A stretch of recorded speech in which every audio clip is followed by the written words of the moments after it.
کسی گاؤں میں ایک ویکتی رہتا تھا جس کا نام ایوب تھا۔ ایوب کا جیون گناہوں سے بھرا ہوا تھا۔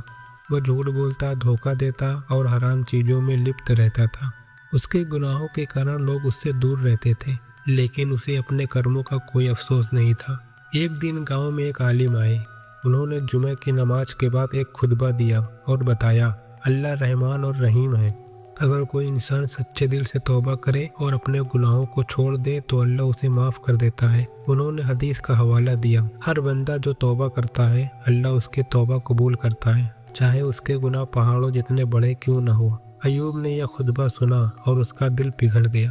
اسے اپنے گناہوں کا احساس ہوا اور اس نے طے کیا کہ وہ بھی توبہ کرے گا۔ ایوب نے اس عالم سے ملاقات کی اور پوچھا، میں نے بہت بڑے بڑے گناہ کیا ہے، کیا اللہ مجھے معاف کرے گا؟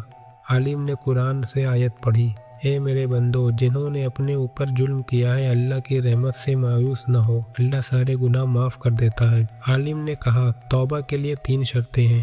اپنے گناہوں پر سچا پچھتاوا کرنا، گناہوں کو ترنت چھوڑ دینا اور دوبارہ گناہ نہ کرنے کا پکا ارادہ کرنا۔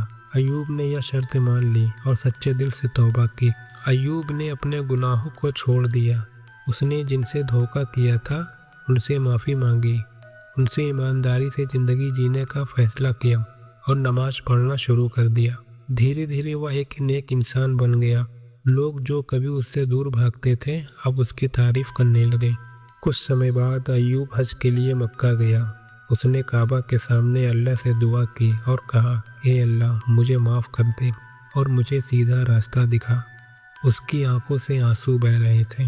ایوب کا دل سکون سے بھر گیا۔ اب وہ اپنی باقی زندگی اللہ کی رضا کے لیے گزارنے لگا۔ اسلام میں توبہ کی طاقت بہت بڑی ہے۔ اگر کوئی انسان سچے دل سے توبہ کرے تو اللہ اس کے سارے گناہ معاف کر دیتا ہے، جیسا کہ حدیث میں کہا گیا ہے، توبہ کرنے والا ایسا ہے جیسے اس نے کبھی گناہ کیا ہی نہیں۔ اس کہانی کا یہ سبق ہے کہ اللہ کے رحمت سے کبھی مایوس نہ ہو۔